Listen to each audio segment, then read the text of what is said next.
For wiring treadmill circuits in a commercial fitness center, several key considerations ensure safe and compliant installation.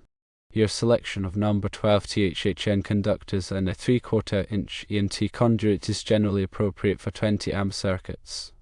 However, for the grounded conductors, it is recommended to use number 10 THHN wire to comply with the 25% fill requirement in the conduit. The use of 4-pole boxes is a good strategy to make the wiring process easier, given the length and bends of the run. Ensure that the pole boxes are accessible for future maintenance and troubleshooting. Consider using sweeping bends instead of 90-degree bends to reduce wire stress and improve pull force. For 120 volts twist lock receptacles, use NEM L620R connectors. Make sure the receptacles are rated for 20 amps or higher. Install the receptacles on boxes with a sufficient depth to accommodate the wire connections. Use a separate number 10 THHN green conductor for grounding. Connect the ground wire to the ground bus in the panel. Ensure that the equipment grounding conductors are properly connected to the treadmill frame. Label all circuits and conductors clearly at both ends for ease of identification and troubleshooting. It's very important to consult the local electrical codes and regulations for any specific requirements or restrictions. Obtain necessary permits and inspections to ensure compliance. Consider using a reputable electrician for the installation to ensure safety and code compliance. Provide adequate ventilation within the conduit to prevent overheating. Test the circuits thoroughly after installation to verify proper functionality. Here are some helpful tips. Firstly, use a conduit lubricant to ease wire pulling. Secondly, bundle the conductors together loosely using cable ties, but avoid over-tightening. Thirdly, leave sufficient slack in the pull boxes to allow for future wire adjustments. Fourthly, use a fish tape or pull string to guide the wires through the conduit during pulling. When calculating voltage drop for the 190-foot run of number 12 copper wire carrying 10.5 amps at 120 volts, we need to consider the resistance of the wire. The resistance of number 12 copper wire is approximately 1.588 ohms per 1000 feet. Since the run is 190 feet, the total length of the wire for a single circuit, including the return, is 380 feet. The total resistance for the circuit is calculated as 380 feet / 1000 feet multiplied by 1.588 ohms, which equals approximately 0.603 ohms. The voltage drop is then calculated using Ohm's law. Voltage drop equals current multiplied by resistance. So, 10.5 amps multiplied by 0.603 ohms equals approximately 6.33 volts. The percentage voltage drop is calculated as voltage drop / source voltage multiplied by 100. So, 6.33 volts / 120 volts multiplied by 100 equals approximately 5.28%. This voltage drop of 5.28% exceeds the recommended limit of 3% for branch circuits, as per the National Electrical Code (NEC). Using number 10 AWG wire would reduce the voltage drop to an acceptable level. The resistance of number 10 copper wire is approximately 1.18 ohms per 1000 feet. For a 380-foot run, the total resistance is 380 feet / 1000 feet multiplied by 1.18 ohms, which equals approximately 0.387 ohms. The voltage drop is then 10.5 amps multiplied by 0.387 ohms, which equals approximately 4.6 volts.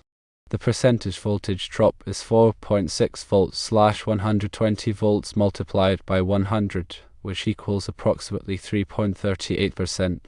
This is still slightly above the 3% recommendation, but significantly better than using number 12 wire. To achieve a voltage drop within the NEC recommendation of 3% or less, consider using number 8 AWG wire. The resistance of number 8 copper wire is approximately 0.6282 ohms per 1000 feet.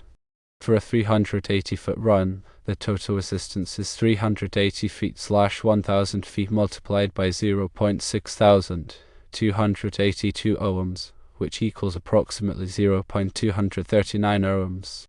The voltage drop is then 10.5 amps multiplied by 0.239 ohms, which equals approximately 2.51 volts.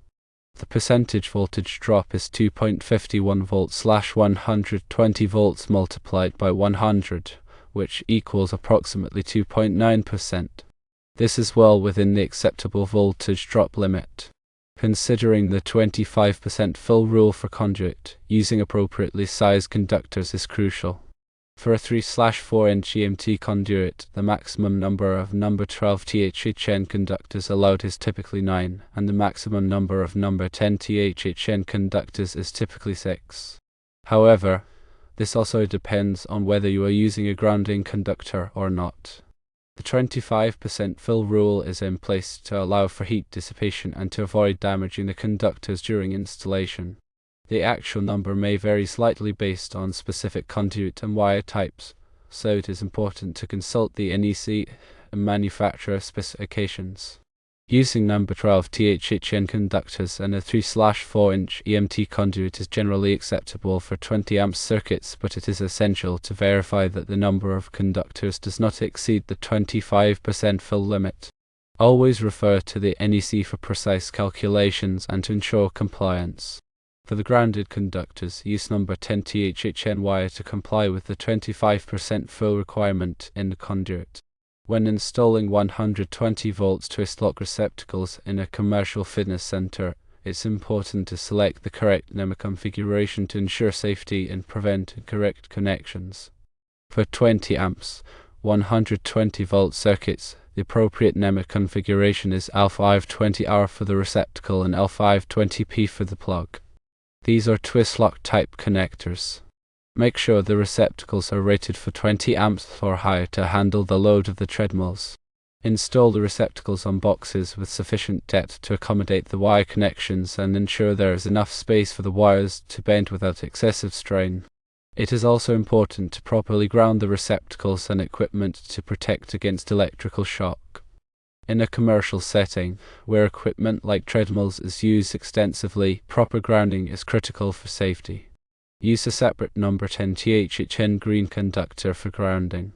Connect the ground wire to the ground bus in the panel. Ensure that the equipment grounding conductors are properly connected to the treadmill frame. This helps to create a low impedance path for fault currents, which is essential for the proper operation of overcurrent protective devices like circuit breakers. Local electrical codes and regulations often have specific requirements for grounding in commercial buildings, so it is important to comply with these standards. Here are the steps for installing the receptacles and connections. Firstly, turn off the power to the circuit at the breaker panel. Secondly, prepare the wires by stripping the insulation to the appropriate length, usually about 3/4 inch. Thirdly, connect the wires to the receptacle terminals, ensuring that the black wire, the hot wire, is connected to the brass terminal, the white wire, the neutral wire, is connected to the silver terminal, and the green or bare copper wire, the ground wire, is connected to the green grounding terminal. Fourthly, mount the receptacle securely in the electrical box, ensuring that the screws are tightened properly. Fifthly, install the cover plate to protect the receptacle and prevent accidental contact with the terminals. And finally, turn the power back on at the breaker panel and test the receptacle to ensure it is working properly. Grounding is a critical safety measure to protect against electrical shock. For 120 volt circuits in a commercial fitness center, use a separate number 10 THHN green conductor for grounding. Connect the ground wire to the ground bus in the panel. Ensure that the equipment grounding conductors are properly connected to the treadmill frames. The path to ground from circuits, equipment, and enclosures shall be permanent and continuous, shall have ample carrying capacity to conduct safely any fault current likely to be imposed on it, and shall have sufficiently low impedance to limit the voltage to ground and to facilitate the operation of the circuit protective devices in the circuit. The error shall not be considered as an effective ground fault current path. In accordance with NEC section 250.4, electrical systems must be grounded in a manner that ensures safety and facilitates the operation of overcurrent protective devices.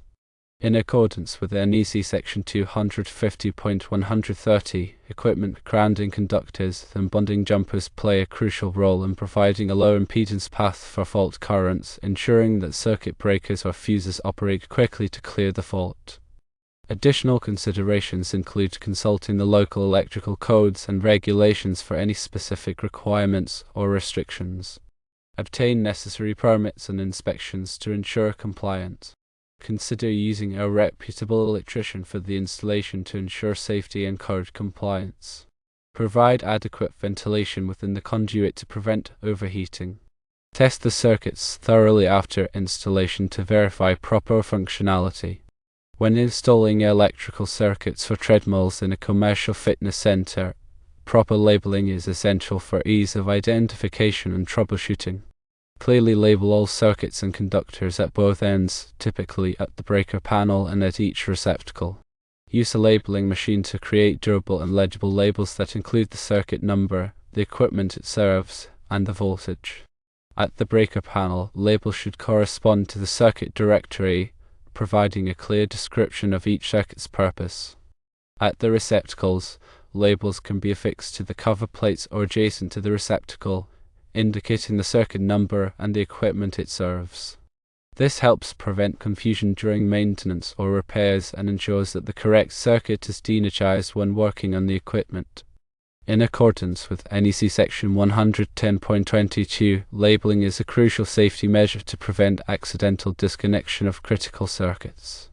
Additional considerations include consulting the local electrical codes and regulations for any specific requirements or restrictions. Obtain necessary permits and inspections to ensure compliance. Consider using a reputable electrician for the installation to ensure safety and code compliance. Provide adequate ventilation within the conduit to prevent overheating. Test the circuits thoroughly after installation to verify proper functionality.